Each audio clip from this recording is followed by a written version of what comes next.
This episode is powered by Act Now Education. Go to www.actnoweducation.com for free comprehensive educational resources and opportunities for active duty, veterans, military spouses, and children. Warriors fall in. It's time for formation. Today we have a Super Bowl special. I'm joined with a 15-year combat Army veteran who was selected this season as the fan of the year for the Los Angeles Rams, who are obviously in the Super Bowl playing against the Cincinnati Bengals on 13 February. In addition, our military veteran guest is in the running to become the ultimate NFL fan of the year, which will be announced at NFL Honors this week. We're joined with Amanda Filimon today, and she was recognized by the NFL for not only her outstanding military service, but also her continued service after the military as a registered nurse, specifically during the COVID-19 pandemic. Throughout Amanda's entire career, she has desired to help secure a better tomorrow and did not ever stop serving her country. And that is why we have her as a guest on today's show. Amanda, thank you for being on the Morning Formation today. Thank you so much for having me. I'm so excited to finally sit down and talk to you and maybe tell you a little bit about my story. Yeah, I know, definitely. I'm glad that we connected through Instagram, and I found a lot of your posts really fascinating. And what was even more fascinating was finding out that you and I were in AIT at Fort Lee right around the same time, and we knew a lot of the same drill sergeants. So it's a small army. Yeah, no, that was super crazy. I don't think I've run into anybody since AIT that actually went there. So to know that we were there at the exact same time and we could actually talk about the same people and know exactly what we were talking about, it's kind of crazy. So obviously this was meant to happen, I think. Most definitely. And Amanda, I want to ask just right off the bat, I know that you're a BSN in nursing, and that's certainly no easy task. I know this because I was a gold bar recruiter at my university after getting my commission. And getting someone with the willingness to serve in the military, to have the intelligence, to maintain a GPA, to get a BSN, and to also have that person with the ability to pass the Army physical fitness test was really, really tough to do. So let's talk about your transition experience into nursing and how the military deployment affected your overall journey.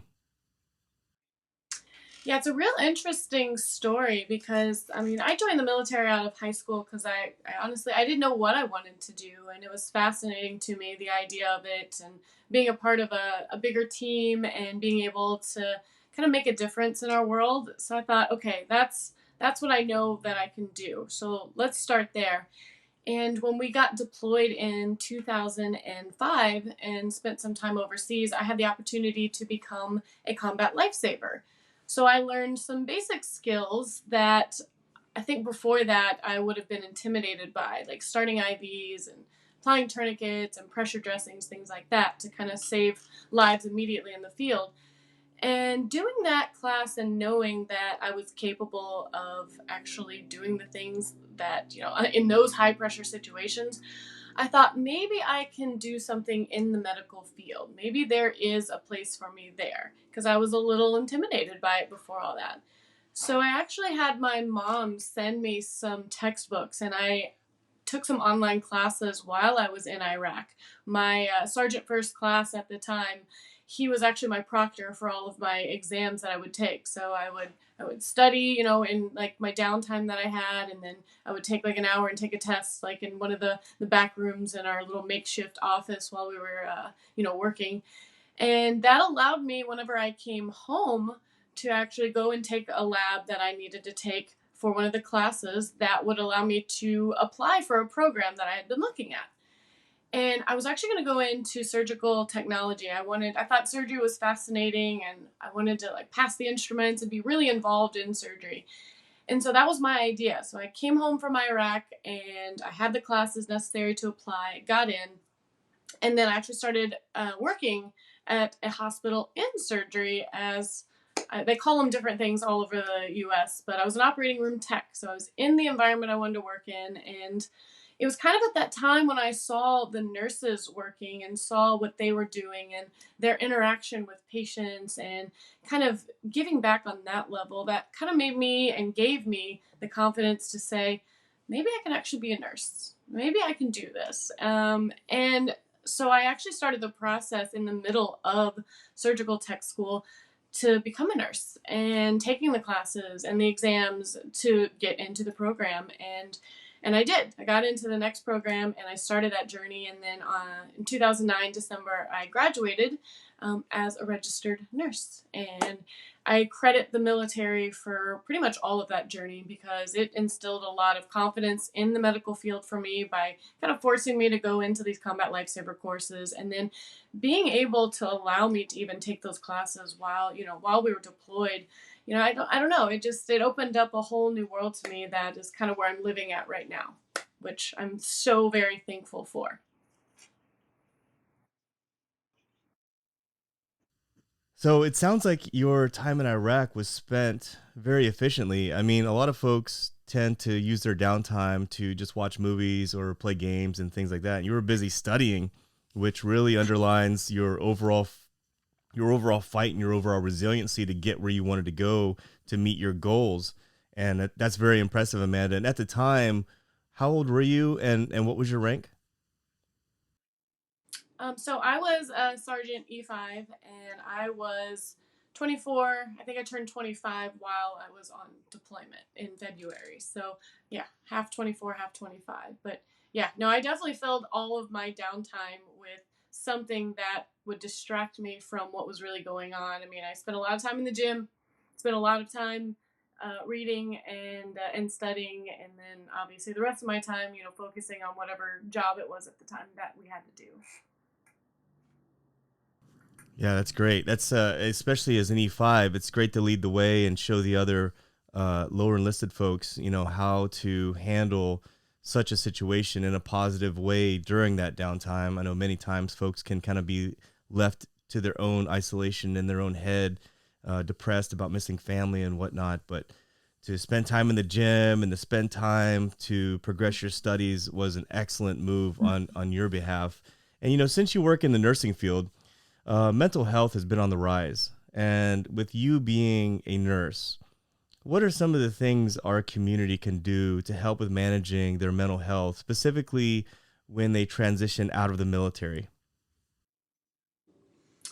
I think for me, I mean, we kind of hit on it while I was deployed, is just getting involved and including those holding events where, we can all come together and talk about these kinds of things. I think that's the problem is people have all these feelings and they don't know who to talk to. They don't know where to go to talk about it. And then you just get in your own head. You don't have any of these outlets. And for me, a lot of my outlets are getting involved in things, whether it's, running a race or, being involved in charities or doing something that I can to give back.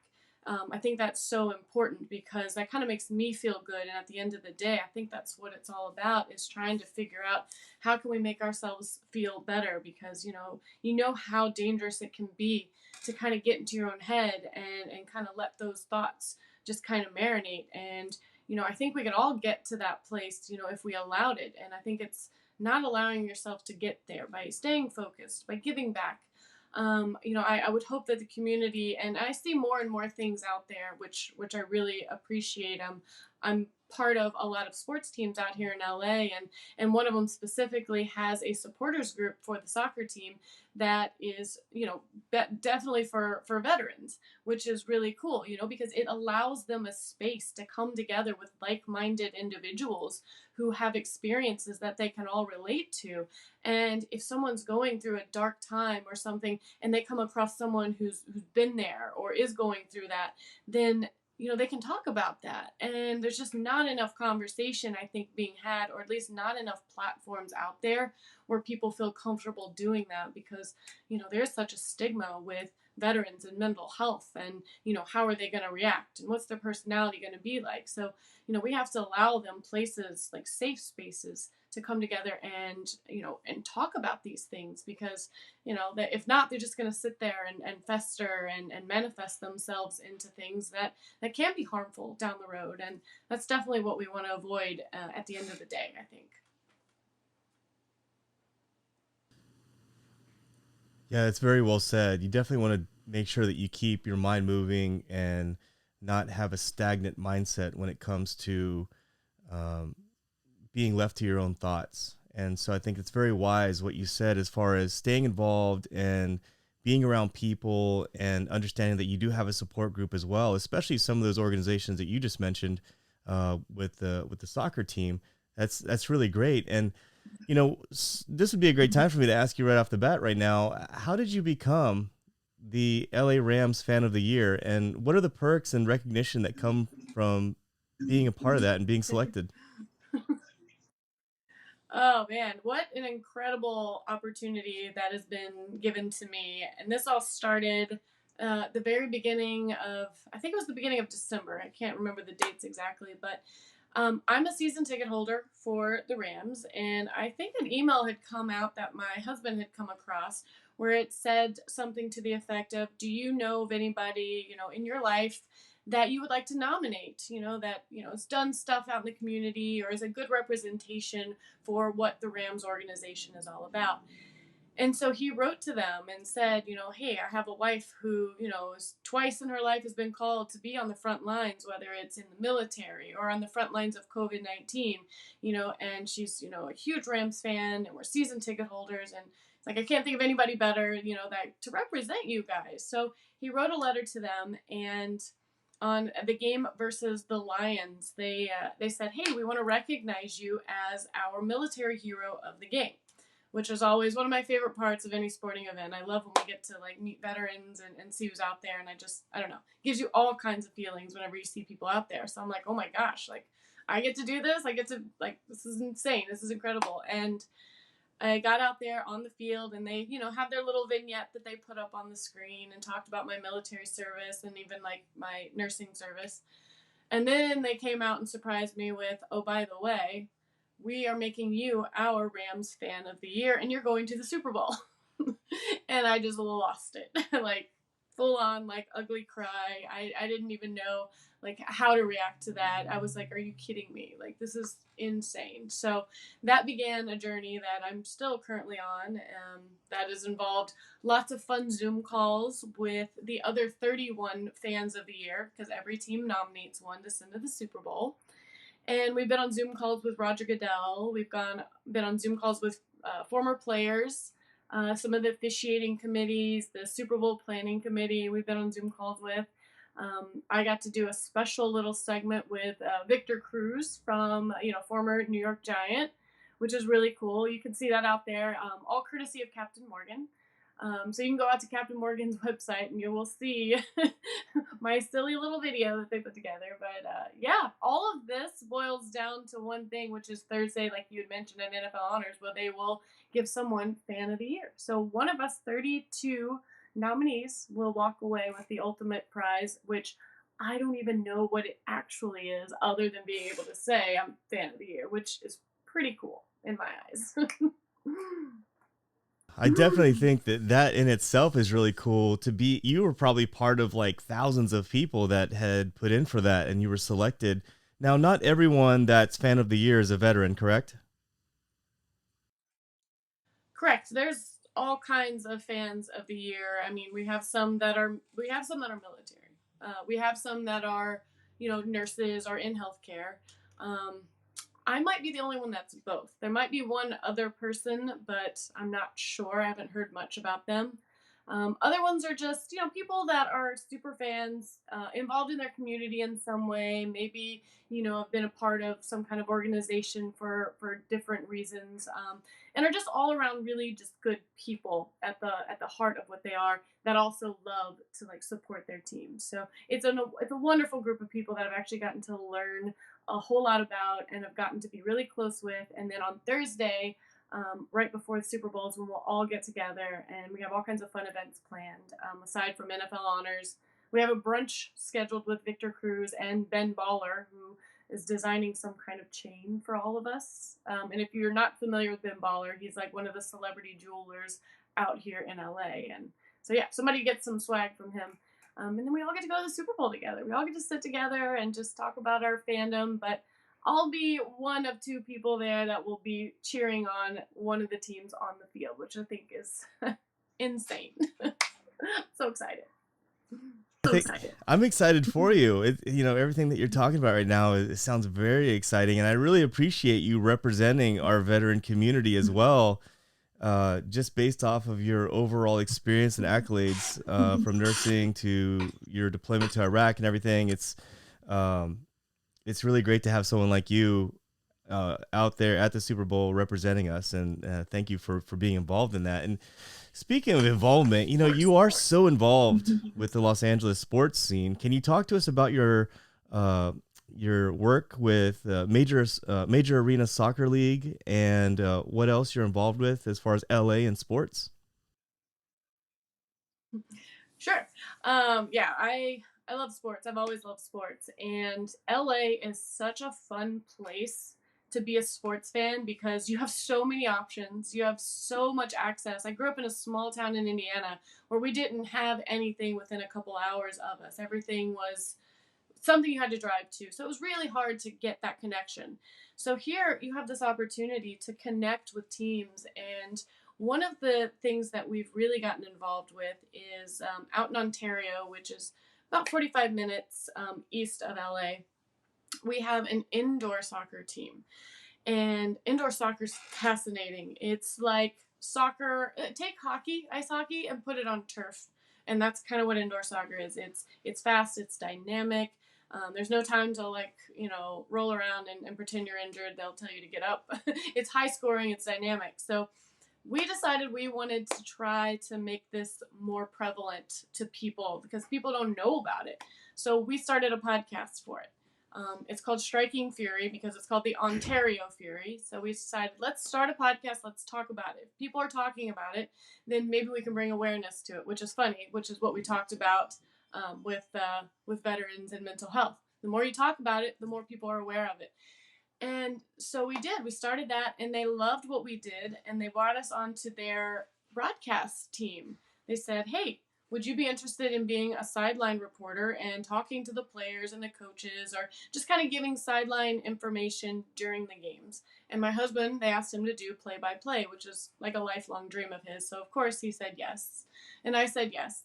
And so, so we are officially on the broadcast team for the Ontario Fury. So every home game, I get to walk around and either interview players or take Erin Andrews if you watch sports. I'm like the indoor soccer version of her on a whole different level. But yeah, I do that. So that's super fun. I encourage anybody to tune in to MASL on YouTube to catch those games.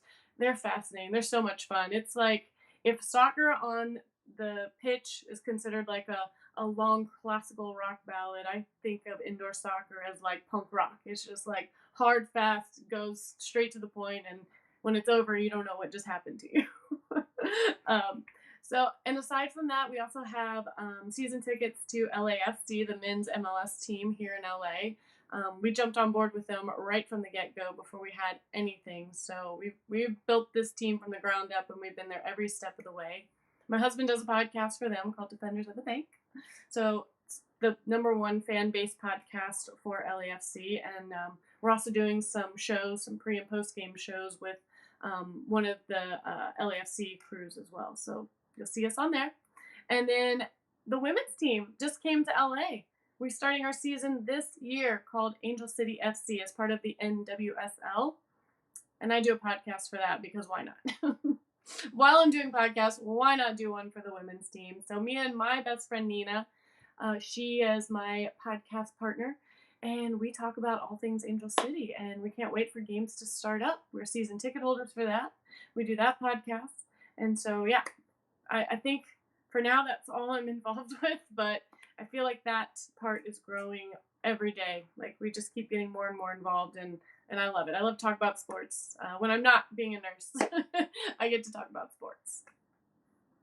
You are so involved with so much, Amanda. It's absolutely amazing. And what's great is your husband's also involved too, and he must be a great guy because he got you into the fan of the year for the NFL, and most importantly, this couldn't be a better year for you because the LA Rams are going to be in the Super Bowl. So, like you said, you're going to be one of two fans of the year that's going to be celebrating their team that's actually there. And it's great to hear that you're also podcasting too and representing the Angel City Chicks podcast through the women's soccer team. I'll make sure I put all the information that you're mentioning down in the show notes as well for anyone that would be interested in following you or checking out the video that you talked about earlier with Victor Cruz. You mentioned that you're sort of the Aaron Andrews of the Ontario Fury, but you're the Aaron Andrews with veteran status, and then also too your nursing. I mean, it's truly heroic, your overall resume. And as the LA Rams fan of the year, what are your plans for the Super Bowl? So because this is all part of a big group of people, even though I live in LA and I live like less than 30 minutes from the stadium, they actually are putting us all up in a hotel over by the airport. So I actually get to stay in a hotel Thursday through Monday with all the other fans of the year. And aside from the NFL honors that we are doing and the brunch on Friday, we'll be going to the Super Bowl Experience Center at the Convention Center on Saturday. And then on Sunday, the big day for the game, we all get picked up from the airport together. We have transportation to the event, and they are going to take us to the stadium. We're all going to sit together and cheer them on, like I said. Somebody did tell me that we do get some kind of on-field recognition, maybe at the beginning of the game. That's what I'm told. I don't know. I don't know if it's televised. I don't know if it's just like run out there, say something, and we all wave, and then go back to our seats, which are somewhere way up in the top, which is fine. But yeah, so we're gonna all do that. We're gonna watch that together. We're gonna see an amazing halftime show, which I'm almost equally as stoked about that as I am the Rams being in the Super Bowl as well. But it's just gonna be an incredible day. I mean, like I said, we get to celebrate. I get to celebrate my team with a bunch of super fans from other teams. Don't have to worry about parking in LA. If you know anything about that, then you understand where I'm coming from. Don't have to worry about transportation. And we'll all party together, hopefully, in the hotel after that. Hopefully, we'll be celebrating me and not the other fan of the year. But I hope it just all comes together. And yeah, it's going to be an incredible day all around. And like I said, despite who wins fan of the year, despite who wins the Super Bowl, this has been an incredible experience that at this point, it could stop now, and I'd have been thankful for every bit of it along the way. So it's been fantastic. No, it sounds absolutely fantastic, and I just hope for a good game, and I'm looking forward to hopefully seeing you on the field. And again, I hope they highlight you and your military service and all the great things that you've done. Nursing as well, especially through these last couple of years during the pandemic. It's been really, really tough. So it's great to have someone as strong and as resilient as you standing on that platform representing our community. And Amanda, if anyone out there is interested in following up with you on anything that you mentioned today or just following you on your social media platforms, where can they find you? So Instagram's the best place for you to find me. That's where I usually post links and stuff for things if it's connected to a video, which is where I currently have. I think my Captain Morgan video is in my bio, but it's Amanda Brooke with an E at the end. Amanda Brooke 32. That's my handle. So please find me, follow me, interact with me. If you ever just want to talk, I'm there too. I love to, obviously I run podcasts. I love to talk. So if somebody needs someone to talk to, I can do that as well.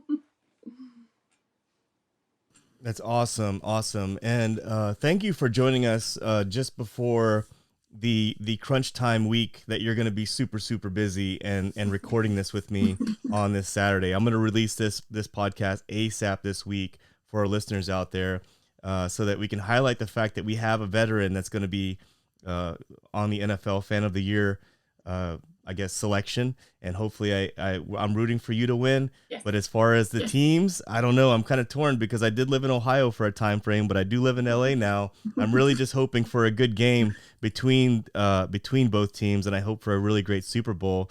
And Amanda, anything else out there that you would like to provide our listeners, any advice or anything extra that you want to mention before we finish up the podcast?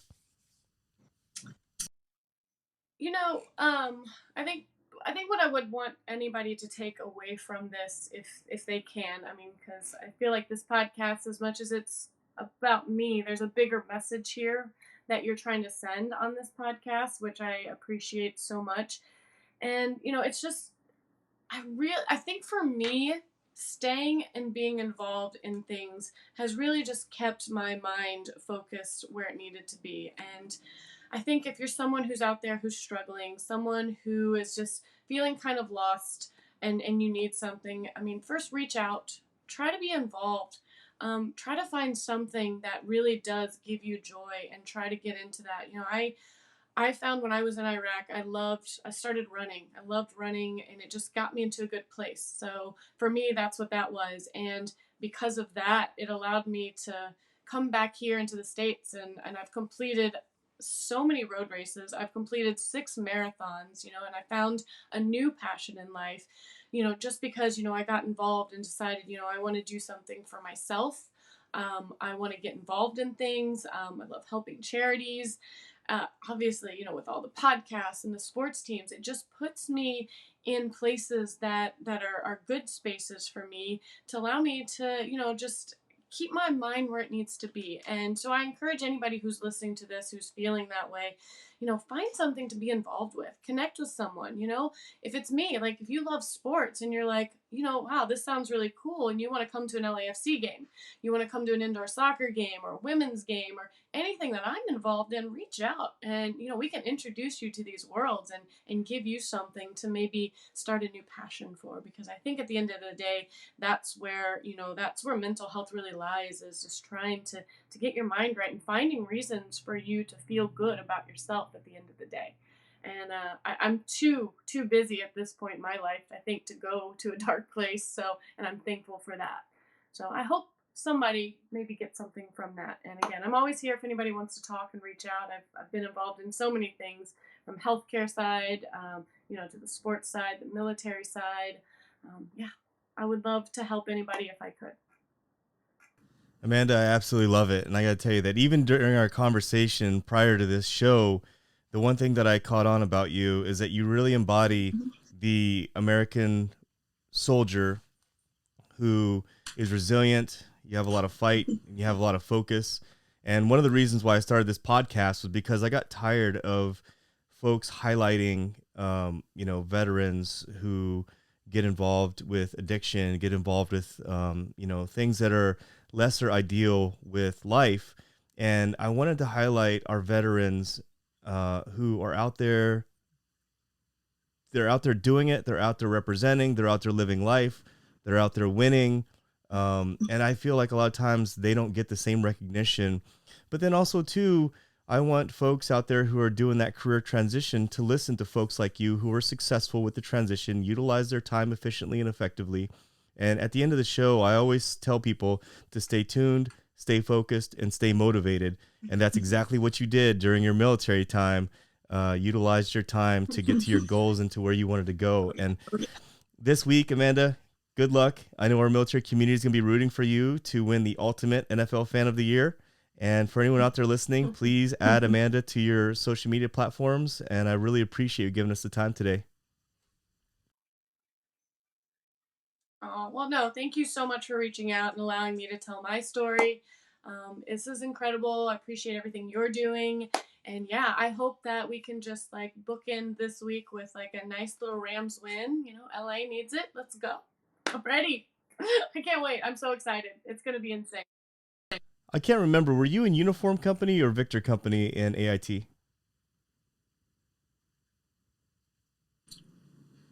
Uniform. No slack uniform. Me too. No slack. Uniform. So we'll finish off with that. And I want everyone out there to enjoy the Super Bowl and make sure you're rooting for Amanda. Again, I want you to stay tuned, stay focused, and stay motivated. Warriors, fall out.